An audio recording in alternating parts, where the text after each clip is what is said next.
پاکستان میں بھارتی فلمیں اور ان فلموں کے اداکار کس قدر مقبول ہیں، اس کی جھلک بکرا منڈی میں بھی نظر آتی ہے۔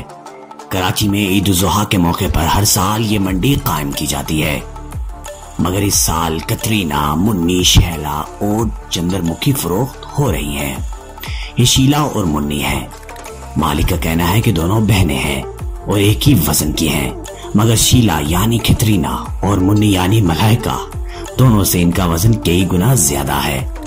اس مویشی منڈی میں اندرون ملک کے ساتھ بیرون ملک سے بھی جانور درآمد کیے جاتے ہیں۔ اس سوئس نسل کی بیل کی قیمت 15 لاکھ روپے رکھی گئی ہے۔ اب فلیٹ لینا ہے یا بیل، اس کا دار و مدار خریدار پر ہے۔ پاکستان میں سبی کے مویشی مقبول ہیں، شاید یہی وجہ ہے کہ وہاں ہر سال مویشی میلہ لگتا ہے۔ سبی کی دیسی نسل کے اس بیل کا نام مہاراج رکھا گیا۔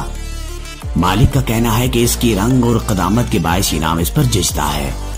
بالی ووڈ کی اداکارہ کترینہ ایک فلم میں جلوہ گر ہونے کا معاوضہ کروڑوں پہ لیتی ہیں، مگر بکرا منڈی میں کترینہ نامی اس گائے کی قیمت صرف 4.5 لاکھ روپے ہے۔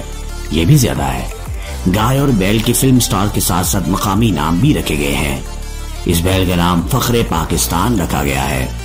سلمان خان کی فلم دبنگ انڈیا کے ساتھ ساتھ پاکستان میں بھی مقبول ہوئی۔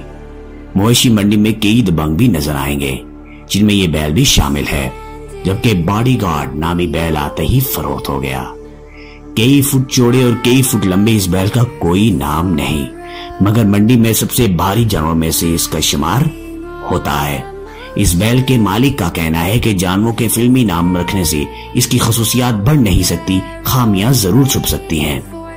کراچی میں عام طور پر بکروں اور دمبوں کی خریداری تو عید الاضحیٰ سے کئی روز قبل کی جاتی ہے، مگر بڑے جانور گائے، بیل اور ان کی خریداری کا رجحان ان کی دیکھ بھال میں مشکلات کے باعث عید سے 1 یا 2 روز قبل دیکھنے میں آتا ہے۔